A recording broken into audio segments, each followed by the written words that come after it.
Mermaids, the Body Found wasn't the first event that had millions of Americans asking this question. If you can believe it, mermaid images like the one you're seeing on screen now provoked a national mermaid craze in the mid-1800s.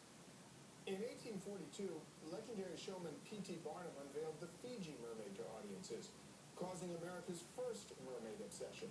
It's the exhibit that made him famous. No one knows what happened to the original Fiji Mermaid, but soon every sideshow of the day had to have one.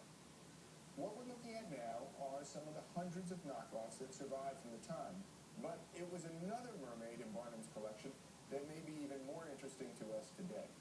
Joining me with former NOAA biologist Dr. Paul Robertson is Barrett Grant. Mr. Grant is a collection advisor to several prominent museums, including the Smithsonian's Museum of American History, and he's a specialist in 19th century American circuses and sideshows, and he's here to talk about that other mermaid in Barnum's collection. Mr. Grant, welcome. Thank you. Paul, have you seen these before? Sure, they're monkey torsos sewn onto fishtails. Mr. Grant, P.T. Barnum had to know that this was a hoax, right? Oh, of course. But he knew it would generate curiosity, and that was his genius. Was he even in the circus business at the time? No, at the time he was busy running the museum that bore his name, Barnum's American Museum, which included exotic animals, but was really devoted to human curiosities. I believe the term at the time was freak show.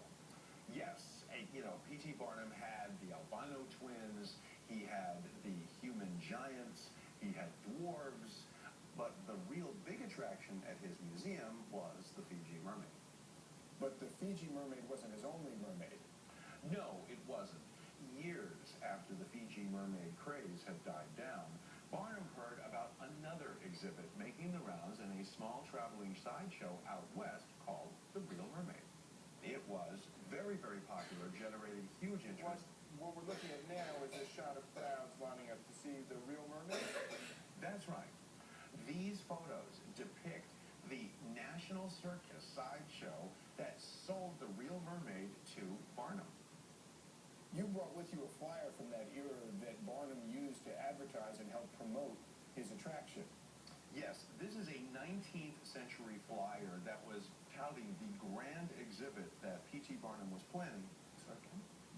We have an image that we can throw up on the screen here for viewers at home to take a look at this flyer. Wow. Paul, this is similar to what you found? No, this is unbelievably similar to the remains we found. Mr. Grant, Barnum acquired the mermaid sometime during the Civil War, but then he held on to it, looking for the right time in order to promote it and display it. Absolutely, and that time was July 1865.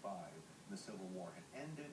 The entire country was just ready to move on, and P.T. Barnum was ready to move on with the grand unveiling of his Real Mermaid. This was 20 years after the Fiji Mermaid, so in a way you could say that this was the first blockbuster sequel in American history, right? Oh, absolutely. And it seems like a lot more was happening beyond the Real Mermaid. There are other attractions that are advertised in the flyer. What he was planning was a 19th century equivalent of Woodstock. All the big acts were going to be there. He was planning to bring back Chang and Eng. These were the world-famous Siamese twins. They hadn't been seen for over 25 years. He brought them out of retirement. And that's the world's smallest man? Do I see that? Yes, this is General Tom Thumb. He measured 23 inches tall. But the event never got off the ground. No, it didn't. Look at the date of the exhibit, July the 15th, 1865. 2 days before the show was to open on July 13th, 1865, a terrible fire broke out at the museum, burned it to the ground. It was one of the worst fires in New York City history. So the show is over before it even starts, and the Real Mermaid is lost forever. That's what we thought. Well, what have you learned since? Well, 2010 was the bicentennial year for P.T. Barnum, and in going and finding materials for our retrospective, one of our researchers stumbled upon a photo collection that was buried in the National Archives for decades. Let's pull one of those up right now if we can. Oh my God. Now, to the best of our knowledge, these are the only known photographs of Barnum's Real Mermaid. Wow. Let's show the rest of those, because there are more. Wow. Wow. Wow. Yeah, it's the crest. These are incredible. Paul, what do you see? What are you thinking when you look at these? Well, that's definitely not a monkey torso sewn onto a fishtail, that's for sure. This is really an incredible bit of history, and the imagery is just fantastic. Mr. Grant, thank you so much for joining us tonight. Thank you. And we'll be back with more right after this.